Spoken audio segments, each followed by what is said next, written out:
बिस्मिल्लाहिर्रहमानिर्रहीम। अस्सलाम वालेकुम। आज हम बात करेंगे, क्वेश्चन है एस ब्लॉक एलिमेंट्स के। तो इसमें फ़र्स्ट क्वेश्चन है कि number of elements in first A group. तो फर्स्ट ए ग्रुप में एलिमेंट आते हैं अल्कली मेटल, जिसमें lithium, sodium, potassium, rubidium, caesium and francium. तो इसमें टोटल 6 एलिमेंट हैं। हाइड्रोजन इसमें शामिल नहीं है और अभी तक हाइड्रोजन की कोई पोजीशन जो है मोज़ले पीरियोडिक टेबल, जिसको मॉडर्न पीरियोडिक टेबल भी कहा जाता है, तो उसकी पोजीशन डिफाइंड नहीं है। और ये तो मेंडलीफ का भी ड्राबैक्स था, मोज़ले का भी यही ड्राबैक्स था कुछ में से। तो अभी तक कोई इसके बारे में कोई प्रॉपर इसकी पोजीशन नहीं बताई गई। सुना जा रहा है कि 2017 में कोई पीरियोडिक टेबल आई है जिसमें हाइड्रोजन की पोजीशन डिफाइंड की गई है, लेकिन अभी तक ऑफिशियल कोई अनाउंसमेंट इस हवाले से नहीं है। तो हम ये नहीं कह सकते, अगर इसको के हिसाब से पूछा जाए कि फर्स्ट ए में तो टोटल 6 ही एलिमेंट्स हैं। नेक्स्ट है question, which factor affect generally on density. तो जनरली यही होता है कि टॉप से बॉटम ग्रुप्स में जब हम आते हैं तो डेंसिटी इंक्रीज़ होती है, और उसके इंक्रीज़ होने की वजह एलिमेंट का एटॉमिक वेट है। तो इसका राइट आंसर ये होगा। एक सोडियम पोटाशियम के केस में एक्सेप्शन है, वहाँ पे वॉल्यूम चूँकि अब नॉर्मली एक इंक्रीज़ कर रहा होता है, तो इस हवाले से पोटाशियम की जो डेंसिटी है वो सोडियम से कम है। अदरवाइज़ जो मेजर फैक्टर है वो एटॉमिक वेट ही है, यानी ग्रुप में एटॉमिक वेट के बढ़ने के साथ डेंसिटी भी इंक्रीज़ होती है। नेक्स्ट है पेनल्टीमेट शेल ऑफ सीजियम। तो याद रखें, जितने भी पेनल्टीमेट शेल होता है सेकंड लास्ट शेल, तो जितने भी सेकंड लास्ट शेल हैं अल्कली मेटल के, तो उनमें टोटल 8 इलेक्ट्रॉन्स हैं, ठीक है, एक्सेप्ट लिथियम। तो लिथियम के चूँकि एटॉमिक नंबर 3 होता है, तो उसके पेनल्टीमेट सेकंड लास्ट शेल में 2 इलेक्ट्रॉन हैं। बाकी सभी के पेनल्टीमेट शेल में 8 इलेक्ट्रॉन होते हैं। तो इसका राइट आंसर होगा 8। Lithium is a good reducing agent in aqueous medium because. Lithium good reducing agent है क्योंकि एक्वस मीडियम में ये इजीली इलेक्ट्रॉन लूज़ करता है, ठीक है। तो इस पे बात करेंगे, एक क्वेश्चन इसके रिलेटेड और भी आएगा। High charge density high less hydration energy नहीं होगा। अगर इसका हाई हाइड्रेशन एनर्जी होता तो वो भी करेक्ट था। नेक्स्ट क्वेश्चन है, how many transition occur when alkali metal acts as a reducing agent in water. तो कितनी ट्रांजिशन होती हैं, कितनी चेंजेस होती हैं जब हम अल्कली मेटल, कोई भी अल्कली मेटल को वाटर में डिज़ाल्व करते हैं। तो इसमें सबसे पहले ये होता है कि अल्कली मेटल को जब डिज़ाल्व करेंगे तो वो सॉलिड से गैसियस स्टेट में चेंज होगी, फिर गैसियस स्टेट से एक इलेक्ट्रॉन जाएगा, ठीक है, यानी पहले होगी सॉलिड से गैसियस स्टेट में, इसको कहेंगे सब्लिमेशन, और फिर गैसियस स्टेट से वो चेंज होगी, इलेक्ट्रॉन एक लूज़ करेगी, जिसको कहेंगे आयोनाइजेशन एनर्जी, जिसकी वजह से होगी। और फिर जो गैसियस आयन है वो वाटर मॉलिक्यूल उसको सॉल्वेट करेगा, तो ये उसकी कहलाएगी हाइड्रेशन एनर्जी। तो टोटल 3 चेंजेस हैं, यानी सब्लिमेशन हुई, फिर आयोनाइजेशन हुई और फिर हाइड्रेशन हुई। तो टोटल इसमें 3 चेंजेस हैं। नेक्स्ट है feasibility of which process is maximum, यानी कौन सा रिएक्शन जो है वो ज़्यादा फिजिबल होगा। तो एक्वस मीडियम में जब भी हम अल्कली मेटल को डिज़ाल्व करते हैं तो उससे उससे जो लिथियम है, लिथियम इसका जो रिएक्शन है ये फास्ट होता है, और उसकी वजह ये होती है, वैसे तो ये है कि एक्वस मीडियम में जब भी हम अल्कली मेटल को डिज़ाल्व करेंगे, पहले उसका सब्लिमेशन होगा, फिर उसका आयोनाइजेशन होगा और फिर हाइड्रेशन होगा। अब लिथियम की वैसे तो इसका सब्लिमेशन भी इतना इजी नहीं होगा, क्योंकि इसमें क्लोज पैकिंग इतनी होती है कि बहुत ज़्यादा एनर्जी इस पे लगती है, यानी सोडियम पोटाशियम वगैरह की निस्बत। तो इस लिहाज से इसका जो सब्लिमेशन प्रोसेस होगा उसके लिए हीट ज़्यादा रिक्वायर होगी। इसी तरह जब आयोनाइजेशन होगी तो आयोनाइजेशन के दौरान भी इसकी सोडियम पोटाशियम से एनर्जी ज़्यादा इसके लिए रिक्वायर होगी।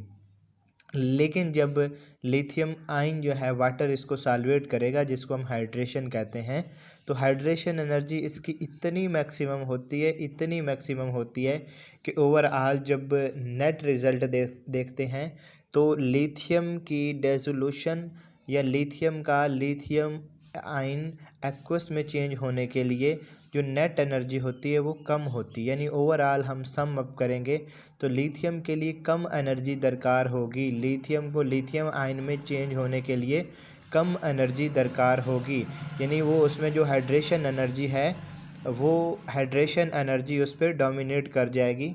तो इससे लिथियम को लिथियम आयन में चेंज होने के लिए कम एनर्जी दरकार होगी, तो इससे ये हमारे पास ज़्यादा फिजिबल होगा। दोबारा देखें, मसलन ये कुछ वैल्यूज़ हैं कि लिथियम, अब स्पेस यहाँ पे इतनी नहीं है कि हम इसको यहाँ पे राइट करके एक्सप्लेन करें। अब जैसे लिथियम है तो इसका ये होता है कि आप अपने साथ रजिस्टर रखेंगे, उस पर लिखते जाएंगे तो आपको ये चीज़ें भी समझ आ जाएंगी। जैसे लिथियम है तो उसकी सब्लिमेशन एनर्जी है 122 प्लस में, और इसी तरह उसकी आयनाइजेशन एनर्जी है 520 प्लस में किलो जॉल पर मोल है, और इसी तरह उसकी हाइड्रेशन एनर्जी है -506। अगर हम सोडियम की बात करें तो उसकी सब्लिमेशन एनर्जी होती है 78, जबकि लिथियम की 122 है।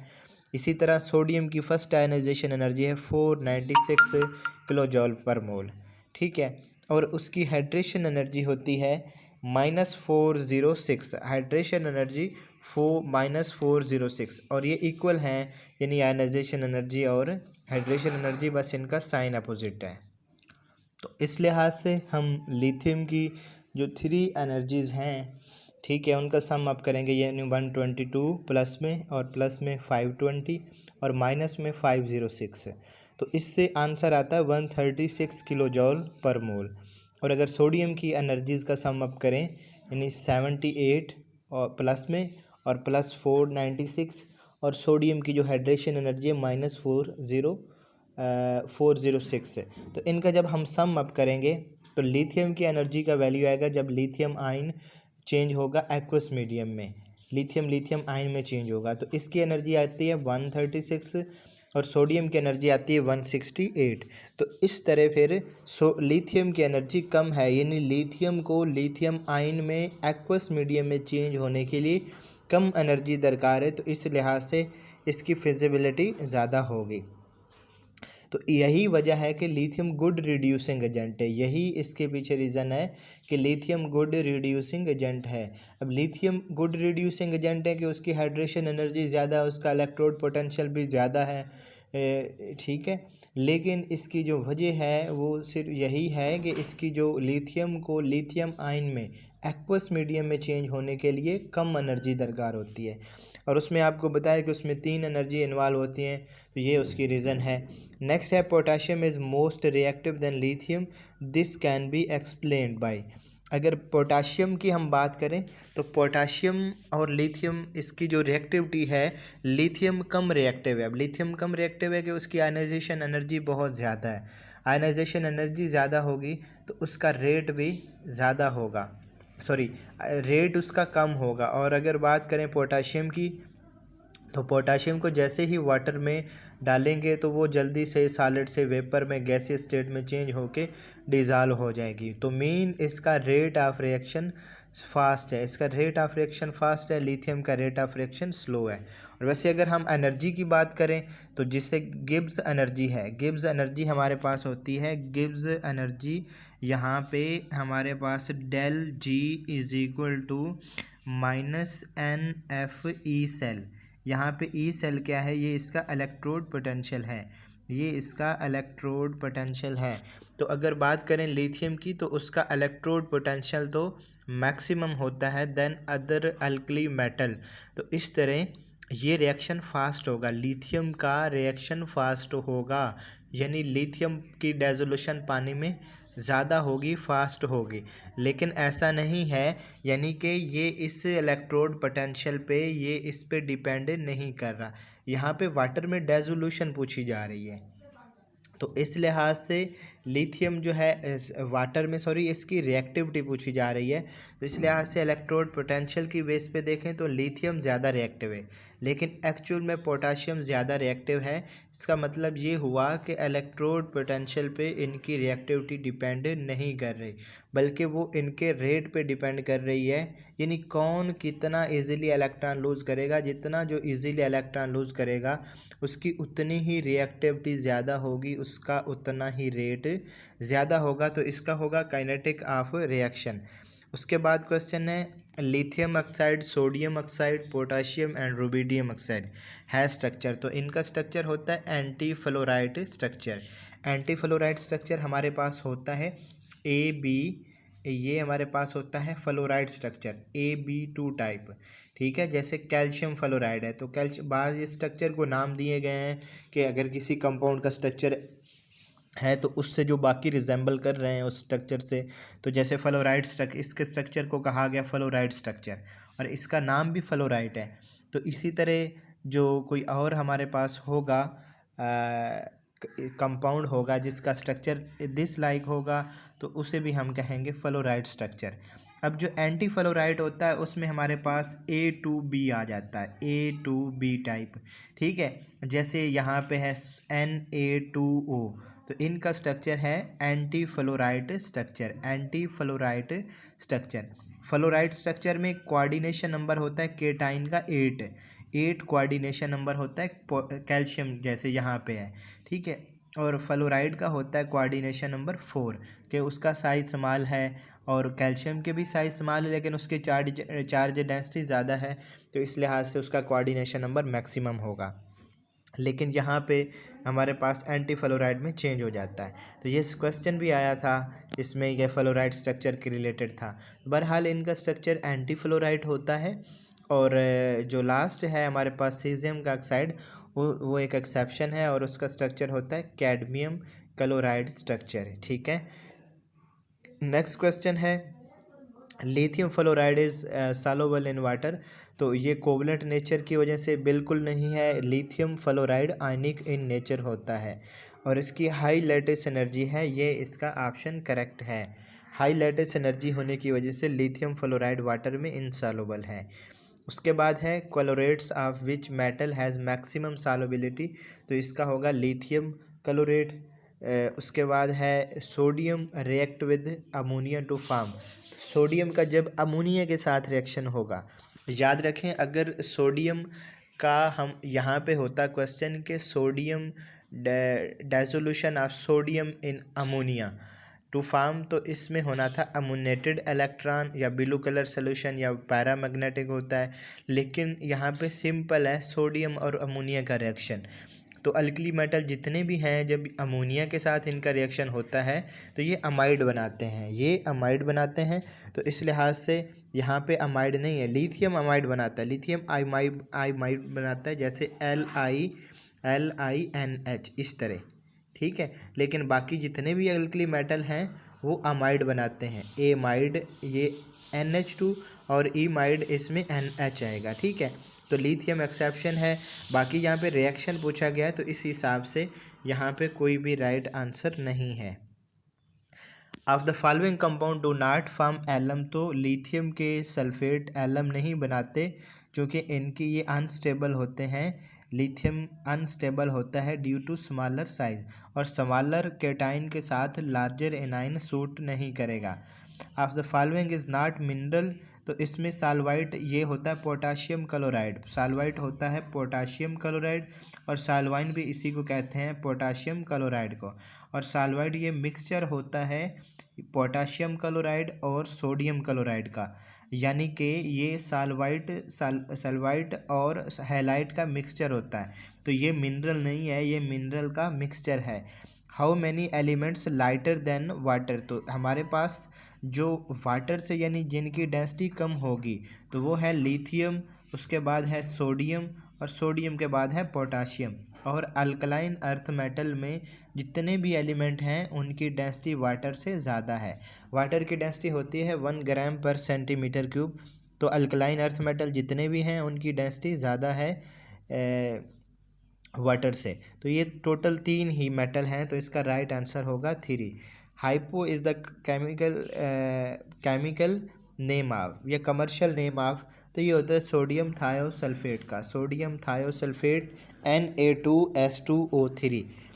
उसके बाद है oxidation, oxidation number of silver in complex, ये सिल्वर का कम्प्लेक्स बनता है ये हाइपो के साथ। जो फोटोग्राफी में जो सिल्वर ब्रोमाइड यूज़ किया जाता है, एक्सेस में जो सिल्वर ब्रोमाइड है उसको रिमूव करने के लिए सोडियम थायोसल्फेट को यूज़ करते हैं, और इससे एक कम्प्लेक्स बनता है जिसका फार्मूला होता है Na2SO3 टेकन ट्वाइस। तो ये एक कम्प्लेक्स बनता है। अब यहाँ पे इसका अगर हम ऑक्सीडेशन स्टेट की बात करेंगे तो सोडियम की +3 होगी, यानी ओवरऑल सोडियम की +3 और यहाँ पे -3, और ये सल्फेट इसकी माइनस, सल्फेट की होती है -4, यानी 2 होंगे। थायोसल्फेट इनकी 2 की -4 होगी, एक की -2 होती है, तो -4 और नेट चार्ज -3 है, तो उसको प्रूव करने के लिए इसकी +1 होगी। तो यहाँ से +1 -4, यहाँ से -3 आंसर आ जाएगा, और -3 +3 ये भी न्यूट्रल कर जाएगा, क्योंकि किसी भी कंपाउंड में जितने पॉजिटिव चार्जेस होते हैं उतने ही नेगेटिव चार्जेस होते हैं, और इस तरह सिल्वर की ऑक्सीडेशन स्टेट +1 होगी। बाकी इसके अलावा ये है कॉपर ग्रुप से है, फर्स्ट बी से है, तो फर्स्ट बी वाले अमूमन +1 +2 +1 +2 ही शो करते हैं।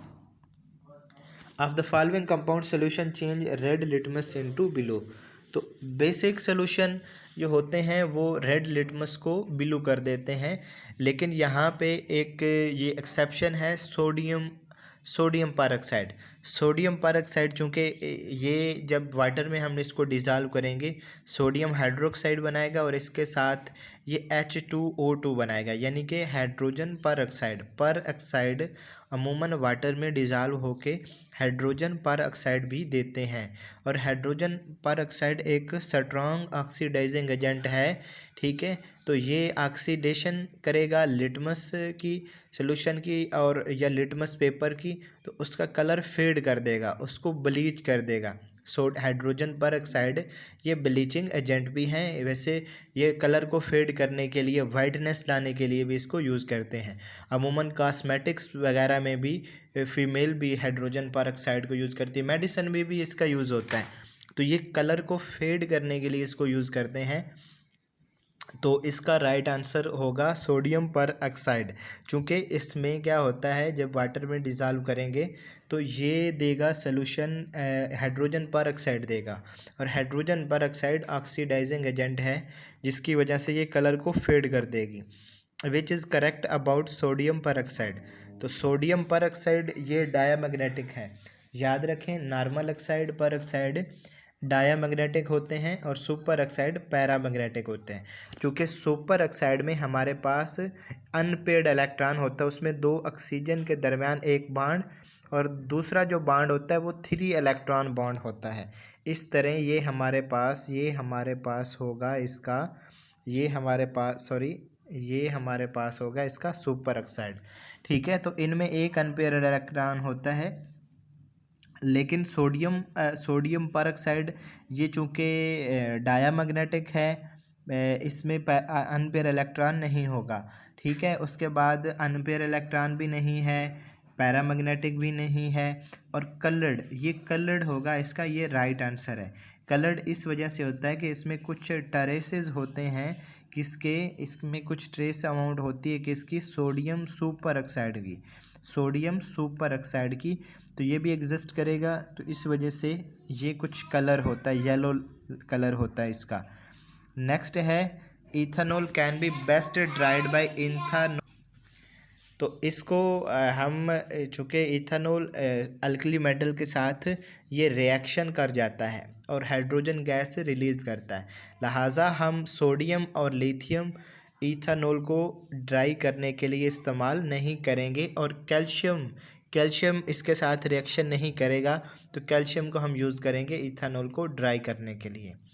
Which has maximum melting point इनमें सबसे जो ज़्यादा होगा वो होगा सोडियम क्लोराइड का, क्योंकि लिथियम क्लोराइड इसमें पैकिंग तो है अच्छी, लेकिन ये कोवलेंट इन नेचर है, लिथियम की हाई चार्ज डेंसिटी होने की वजह से अकॉर्डिंग टू फजान रूल। तो ये कोवलेंट इन नेचर की वजह से मैक्सिमम जो मेल्टिंग पॉइंट होगा वो सोडियम क्लोराइड का होगा। जब भी कोई वैल्यू आपको बताई जाती है तो आप लिटरेचर में उसकी जो मेल्टिंग बॉइलिंग पॉइंट है, उसकी सॉल्युबिलिटी है, ठीक है, तो ये चीज़ें, उसकी गैसियस नेचर है, ठीक है, तो ये सारी चीज़ें आप उसको लिटरेचर में इसको वेरीफाई भी कर सकते हैं। तो सोडियम क्लोराइड का मैक्सिमम मेल्टिंग पॉइंट होगा। वैसे मेल्टिंग पॉइंट डिक्रीज़ करता है टॉप टू बॉटम। तो एक तो आयनिक नेचर है और दूसरी इसमें अच्छी पैकिंग है, लैटिस एनर्जी हाईएस्ट है। नेक्स्ट है which compound do not form precipitate with excess of sodium hydroxide. तो इसका राइट आंसर ये होगा, जिंक क्लोराइड को जब भी सोडियम हाइड्रोक्साइड में डिज़ोल्व करेंगे तो ये बनाएगा ZN2NaO2, ये कंपाउंड बनाएगा। पहले इसमें बनता है जिंक हाइड्रोक्साइड, पहले स्टेप में बनेगा जिंक हाइड्रोक्साइड और फिर एक्सेस में ये कंपाउंड बनेगा और ये सॉल्युबल होता है पानी में। बाकी इसमें क्या होते हैं कि इसमें शुरू में ही प्रेसिपिटेट बनेंगे, सेकंड वाले में फेरिक हाइड्रोक्साइड के बनेंगे, इस तरह क्रोमियम हाइड्रोक्साइड की और क्यूप्रिक हाइड्रोक्साइड बनेगा। तो इसका राइट आंसर है जिंक क्लोराइड, कि जब हम सोडियम हाइड्रोक्साइड में डिज़ोल्व करेंगे जिंक हाइड्रोक्साइड बनेगा जो कि वाटर में सॉल्युबल होता है और फिर मज़ीद वो एक्सेस ऑफ सोडियम हाइड्रोक्साइड से वो चेंज हो जाएगा इस कंपाउंड में। नेक्स्ट है ammonium chloride and potassium chloride distinguish by. तो हम सोडियम हाइड्रोक्साइड से हार्ट कंसनट्रेटेड सोडियम हाइड्रोक्साइड जब इसमें डालेंगे तो इससे अमोनिया गैस रिलीज़ होगी। तो अमोनियम क्लोराइड से अमोनिया गैस रिलीज़ होगी, ठीक है, जिससे हम इस दोनों में डिस्टिंग्विश कर सकते हैं। ऑन हीटिंग सोडियम कार्बोनेट, तो याद रखें जितने भी कार्बोनेट होते हैं ये स्टेबल होते हैं एक्सेप्ट लिथियम कार्बोनेट, तो ये स्टेबल होते हैं जैसे अल्कली मेटल के, ठीक है। तो सोडियम कार्बोनेट चूँकि ये हाइड्रेट की फॉर्म में एग्जिस्ट करता है तो मैक्सिमम ये क्या करेगा, ये वाटर जो वाटर ऑफ क्रिस्टलाइजेशन है उनका इसमें से इवॉल्वेशन हो जाएगा। तो इसका राइट आंसर होगा वाटर, इसका राइट आंसर होगा वाटर। उसके बाद नेक्स्ट क्वेश्चन है कि बेरिलियम कार्बाइड अपॉन हाइड्रोलिसिस। तो याद रखें अल्कली मेटल और अल्कलाइन अर्थ मेटल के कार्बाइड्स, इनसे हम अल्केन बना सकते हैं, अल्कीन बना सकते हैं और अल्काइन भी बना सकते हैं। तो बेरिलियम कार्बोनेट ये हाइड्रोलाइज होके ये बेरिलियम हाइड्रोक्साइड में चेंज होगा और मीथेन में चेंज होगा। इस तरह अगर aluminium carbonate carbide aluminium carbide तो उसकी हाइड्रोलिसिस से भी मीथेन बनेगी। और अगर हमारे पास बाकी जो जैसे कैल्शियम कार्बोनेट या बाकी कार्बोनेट्स हैं अल्कलाइन अर्थ मेटल के, तो वो उनका हाइड्रोलिसिस से अल्काइन बनेंगे, हायर अल्काइन बनेंगे, जैसे प्रोपाइन, जैसे मैग्नीशियम कार्बाइड से प्रोपाइन बनता है। उसके बाद नेक्स्ट है, और इसी तरह अगर लिथियम सोडियम कार्बाइड वगैरह होंगे तो उनसे उनके हाइड्रोलिसिस से एसिटाइलिन प्रोड्यूस होगी। नेक्स्ट क्वेश्चन है salt of which metal highest number of attached water molecule. तो इनमें जैसे बेरिलियम है तो उसकी हाइड्रेशन एनर्जी ज़्यादा होती है तो उसके साथ maximum number of water molecule attach होंगे, लेकिन ऐसा नहीं है। इसके साथ बेरिलियम के जितने भी साल्ट हैं मैक्सिमम 4 वाटर मॉलिक्यूल अटैच हो सकते हैं, कि उसमें चूँकि 2s और 2p ही वेकेंट ऑर्बिटल होंगे, 2s सब शेल के और 2p के, अगर बेरिलियम +2 में एग्जिस्ट करेगा तो इस तरह मैक्सिमम 4 वाटर मॉलिक्यूल ही अटैच हो सकते हैं। लेकिन अगर हम हायर मेटल जो हैं जैसे मैग्नीशियम कैल्शियम वगैरह हैं तो इनके साल्ट के साथ मज़ीद भी अटैच हो सकते हैं।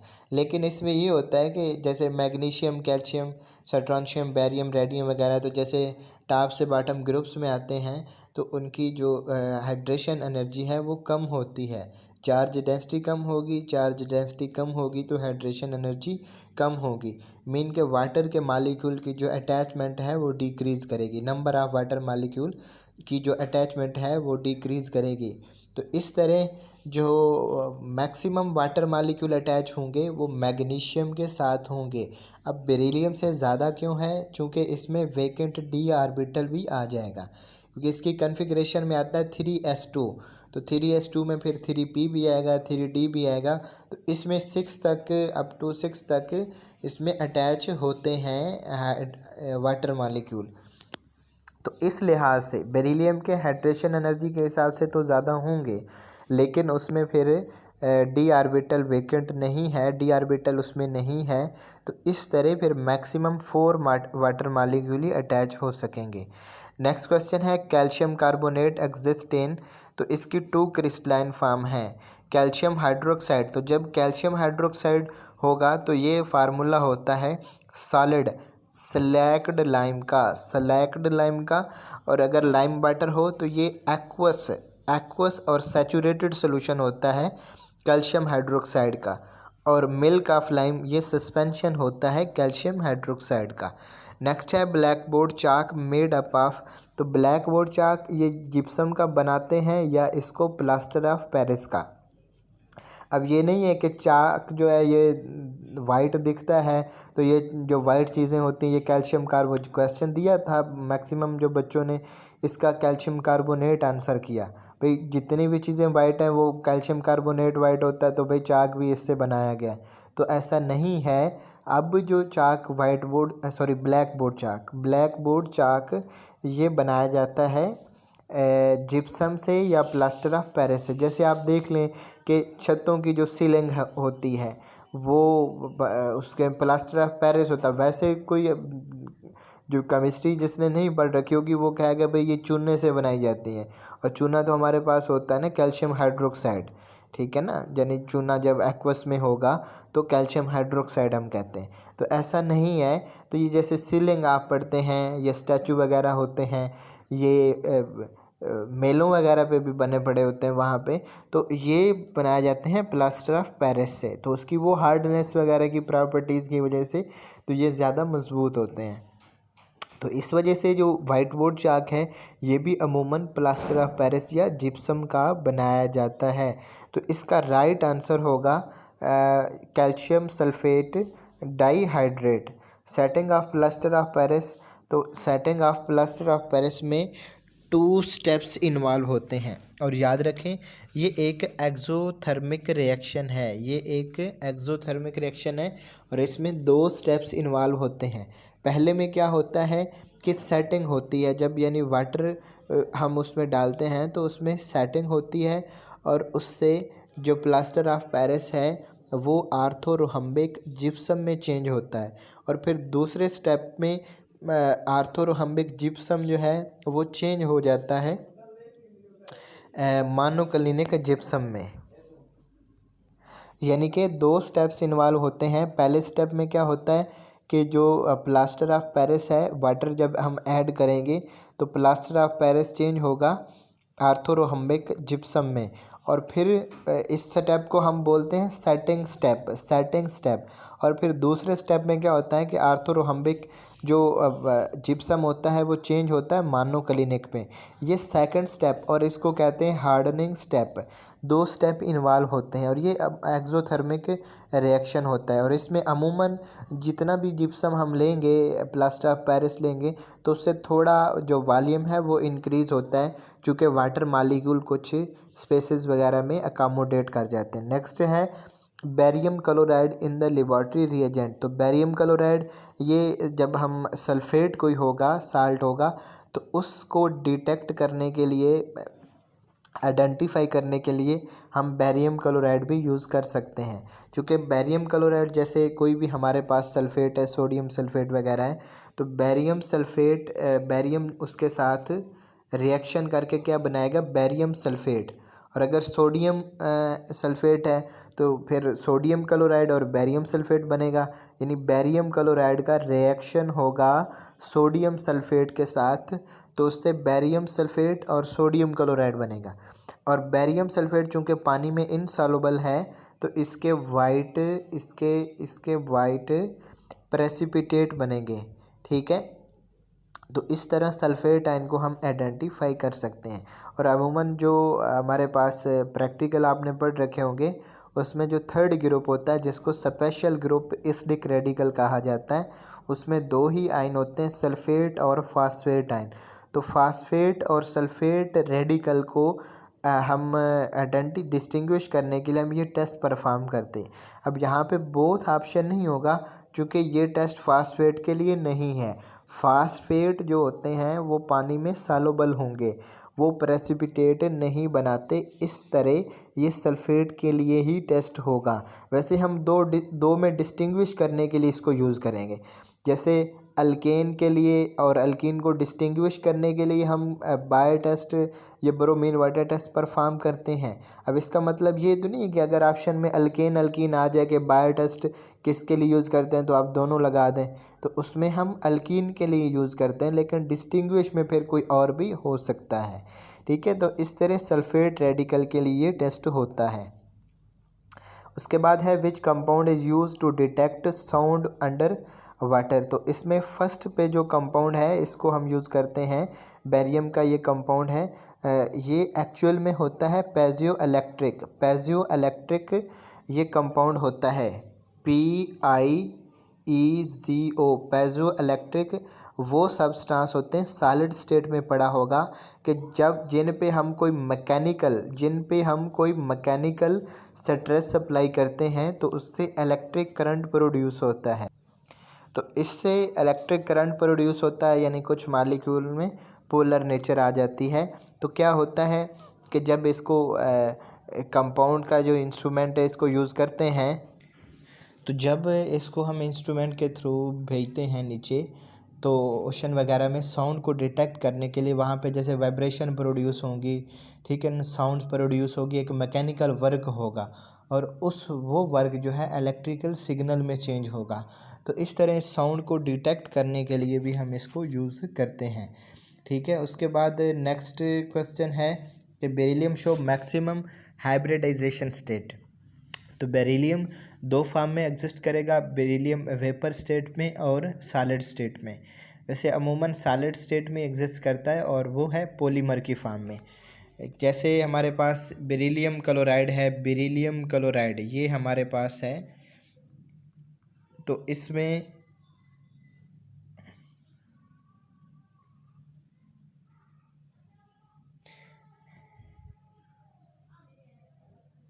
इस तरह इसमें दो कोऑर्डिनेट कोवलेंट बॉन्ड होंगे और दो कोवलेंट बॉन्ड होंगे। तो यहाँ पे बेरिलियम का हाइब्रिडाइजेशन स्टेट होगा sp3 और वेपर स्टेट में ये दो फॉर्म में एग्जिस्ट करता है, डाइमर की फॉर्म में भी, वहाँ पे भी हाइब्रिडाइजेशन sp3 ही होगा और दूसरा ये मोनोमर की फॉर्म में भी एग्जिस्ट करता है। मोनोमर की फॉर्म में ये अबव 1000 डिग्री सेंटीग्रेड एग्जिस्ट करेगा, तो उस वक्त इसकी हाइब्रिडाइजेशन होगी sp। नेक्स्ट है बहरहाल यहाँ पे मैक्सिमम हाइब्रिडाइजेशन का पूछा गया है, तो वो होगी sp3। Which compound not evolve gas upon hydrolysis. तो यहाँ पे कौन सा कंपाउंड है जो गैस इवॉल्व नहीं करेगा, तो फर्स्ट भी है अमोनिया गैस इवॉल्व करेगा, सेकंड जो है यहाँ पे HCl इवॉल्व होगा और दूसरा है बेरिलियम क्लोराइड, तो यहाँ से भी HCl गैस इवॉल्व होगी, तो इसमें नन ऑफ दीज होगा। उसके बाद है metallic magnesium is obtain bye. याद रखें जितने भी मेटल हैं, अल्कली मेटल हैं, अल्कलाइन अर्थ मेटल हैं, इनको हम इन्हीं मेटल के साल्ट को फ्यूज स्टेट में लेके आएंगे और वहाँ से हम मेटल को हासिल करेंगे। ठीक है, जैसे सोडियम क्लोराइड से हम सोडियम हासिल करते हैं, जब हम उसको मोल्टन फॉर्म में लेके आते हैं उसकी इलेक्ट्रोलाइसिस करवाते हैं। और याद रखें कि कोई भी मेटल का ऑक्साइड होगा, उसका कार्बोनेट्स होगा, उससे हम रिडक्शन प्रोसेस से हम मेटल को हासिल नहीं कर सकते। ठीक है ना, जैसे यहाँ पे मैग्नीशियम ऑक्साइड है और कार्बन, तो कार्बन गुड रिड्यूसिंग एजेंट है, लेकिन हम इसको मेटलर्जी में इस्तेमाल भी करते हैं। लेकिन जो अल्कली मेटल हैं, अल्कलाइन अर्थ मेटल हैं, ये सबसे बेटर रिड्यूसिंग एजेंट हैं। तो इस वजह से ये खुद रिड्यूस नहीं होंगी बल्कि ये दूसरों को रिड्यूस कर देंगी। ठीक है, तो इस तरह हमारे पास यानी जैसे भी मेटल का कोई कार्बोनेट होगा उसका डिकम्पोजिशन होगा, तो डिकम्पोजिशन से क्या होगा, उसका ऑक्साइड बनेगा। अब ऑक्साइड से हम मेटल को कैसे हासिल करेंगे, ऑक्साइड में से हम मेटल को कैसे हासिल करेंगे, उससे ऑक्सीजन को हम अलहदा करेंगे। अब ये ऑक्सीजन को सेपरेट करना, ऑक्सीजन को निकालना रिडक्शन होगा, यानी मेटल ऑक्साइड से मेटल को निकालना रिडक्शन होगा। तो alkali metal, alkaline earth metal easily reduce नहीं होते, क्योंकि ये गुड रिड्यूसिंग एजेंट होते हैं। इवन कार्बन को हम बहुत सी मेटलर्जी में यूज़ करते हैं, लेकिन कार्बन से भी ये रिड्यूस नहीं हो पाते, यानी इनके ऑक्साइड वगैरह से हम मेटल को हासिल नहीं कर सकते। ठीक है, तो इस तरह इसका ये ऑप्शन भी नहीं होगा। उसके बाद बी में है एक्वस, इसकी हम इलेक्ट्रोलाइसिस करवाएं, तो इस तरह भी आपको पता है जैसे सोडियम क्लोराइड के इलेक्ट्रोलाइसिस से क्या होता है कि सोडियम हाइड्रोक्साइड बन जाता है, चूँकि मेटल का जो रिडक्शन पोटेंशियल है वो कम होता है एज़ कम्पेयर टू हाइड्रोजन। जो एक्टिव मेटल हैं, एक्टिव मेटल जो है उनका रिडक्शन पोटेंशियल वो कम होता है उसमें हाइड्रोजन की निस्बत, वो हाइड्रोजन से अबव है इन इलेक्ट्रोकेमिकल सीरीज़। तो सोडियम, जैसे सोडियम क्लोराइड एक्वस होगा, यानी बराइन की हम जब इलेक्ट्रोलाइसिस करवाते हैं तो उससे दो आयन पॉजिटिव होते हैं, सोडियम आयन और हाइड्रोजन आयन। तो हाइड्रोजन आयन डिस्चार्ज हो जाता है, मीन उसका रिडक्शन पोटेंशियल ज़्यादा है, रिड्यूस होने की उसकी एबिलिटी ज़्यादा है। जबकि सोडियम आयन ये रिड्यूस नहीं होगा, ये डिस्चार्ज नहीं होगा, ये इलेक्ट्रॉन गेन करने की इसकी एबिलिटी हाइड्रोजन से कम होगी, तो इस लिहाज से डिस्चार्ज नहीं होगा। तो ऐसे ही ये सॉल्यूशन में रहेगा। तो इस तरह फिर मेटल रिड्यूस नहीं हो पाएंगी, तो हम इलेक्ट्रोलाइसिस, एक्वस सॉल्यूशन के इलेक्ट्रोलाइसिस से भी हम इसको हासिल नहीं कर सकते। उसके बाद है डिस्प्लेसमेंट ऑफ मैग्नीशियम। तो ये मैंने पहले बोला कि हम इस तरह भी इसको हासिल नहीं कर सकते कि जैसे मैग्नीशियम क्लोराइड, तो यहाँ पे तो मैग्नीशियम का रिडक्शन होगा, यानी मैग्नीशियम क्लोराइड से जब हम मैग्नीशियम को हासिल करेंगे, मैग्नीशियम क्लोराइड से मैग्नीशियम यानी मैग्नीशियम +2 से मैग्नीशियम हासिल करेंगे, तो इससे तो मेटल का रिडक्शन हो रहा है। और आपको पता है कि कार्बोनेट्स हों या जो भी साल्ट हो, तो उससे हम किसी रिडक्शन प्रोसेस से हम इसको हासिल नहीं कर सकते। जैसे यहाँ पे आयरन के साथ इसकी रिडक्शन होगी जब हम मैग्नीशियम को मैग्नीशियम मेटल के साल्ट से हासिल करेंगे, तो ऐसा नहीं है, सिर्फ़ और सिर्फ हम फ्यूज्ड साल्ट से ही मेटल को हम हासिल कर सकते हैं। तो इसका नन ऑफ दीज होगा। उसके बाद है solubility of carbonate decreases.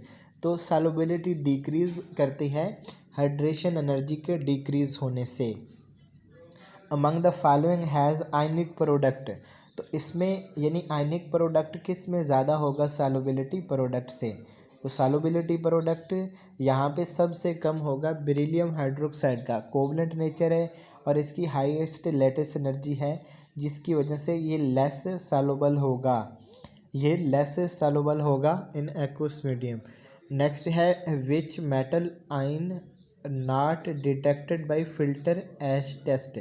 Filter ash test ये हम परफॉर्म करते हैं ऐसे आयन के लिए जो फ्लेम कलर नहीं देते, यानी जो नॉन कलर्ड आयन होते हैं उनके लिए परफॉर्म करते हैं। जैसे मैग्नीशियम आयन का कोई फ्लेम कलर नहीं होता, बेरिलियम आयन का भी फ्लेम कलर नहीं होता, एल्यूमिनियम मेटल का भी कोई फ्लेम कलर नहीं होता। तो इसी तरह टेन है, यानी स्टेनिक है, स्टेनस है, तो इसके लिए भी हम ये टेस्ट परफॉर्म करते हैं। इसमें हम क्या करते हैं कि कोबाल्ट नाइट्रेट का सलूशन लेते हैं और उसमें हम फ़िल्टर पेपर को डिप किया जाता है, फ़िल्टर पेपर को डिप करेंगे और उसमें मेटल का साल्ट भी होगा। तो जब हम उसको डिप करेंगे और फ़िल्टर पेपर को निकाल के उसको हम बर्न करेंगे और उसकी जो ऐश होगी, उसकी जो राख होगी उसका कलर नोट करेंगे।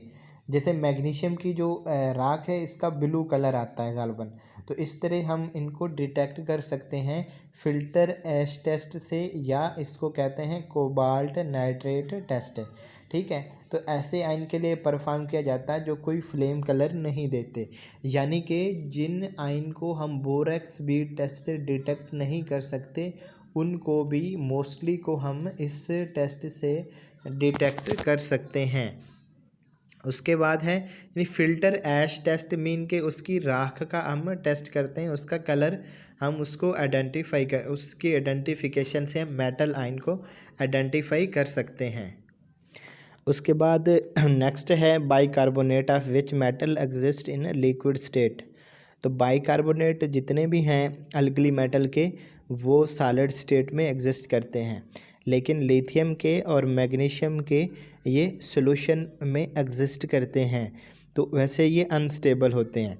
तो यहाँ पे लिक्विड स्टेट में, यानी ये लिक्विड स्टेट में एग्जिस्ट नहीं करते, यहाँ पे होना था सॉल्यूशन में, यानी ये सॉल्यूशन फॉर्म में एग्जिस्ट करते हैं। और इसका राइट आंसर यहाँ पे नहीं है, इसका होगा none chloride of lithium and magnesium.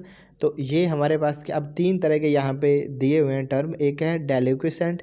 डेलिक्विसेंट क्या होते हैं? वो सब्सटेंस जो एयर से मॉइस्चर और कार्बन डाइऑक्साइड अब्जॉर्ब करके वेट हो जाते हैं, लिक्विड में चेंज हो जाते हैं। जैसे सोडियम हाइड्रोक्साइड है कि जब भी हम उसका अभी हम वे ही कर रहे होते हैं तो वो फ़ौरन ही उस पर नमी आ जाती है, वो लिक्विड में चेंज हो रहा होता है। उसके बाद हाइग्रोस्कोपिक, ये कम मॉइस्चर अब्जॉर्ब करते हैं। उसके बाद एफ्लोरेसेंस, ऐसे सब्सटेंस होते हैं जिनमें वाटर ऑफ क्रिस्टलाइजेशन होते हैं और फिर किसी वजह से हीट से या कुछ एटमॉस्फेरिक इफ़ेक्ट से वो पानी के मॉलिक्यूल लॉस कर देते हैं। तो इस तरह हमारे पास ये 3 तरह के सब्सटेंस होते हैं। और यहाँ पे जो लिथियम और मैग्नीशियम है, चूँकि इनकी हाइड्रेशन पावर ज़्यादा होती है, चार्ज डेंसिटी ज़्यादा होती है, हाइड्रेशन एनर्जी ज़्यादा होगी, तो इनके साथ मैक्सिमम मॉलिक्यूल अटैच होंगे वाटर के, तो ये डेलिक्विसेंट होते हैं। उसके बाद है the pair that yield same gaseous product. तो इनमें इसका राइट आंसर होगा फर्स्ट, चूँकि कैल्शियम को जब हम वाटर में डिज़ोल्व करेंगे तो इससे कैल्शियम हाइड्रोक्साइड और हाइड्रोजन गैस इवाल्व होगी, और इसी तरह कैल्शियम हाइड्राइड को हम वाटर में डिज़ोल्व करेंगे तो इससे भी हाइड्रोजन गैस इवाल्व होगी। तो इसमें राइट आंसर इसका यही होगा।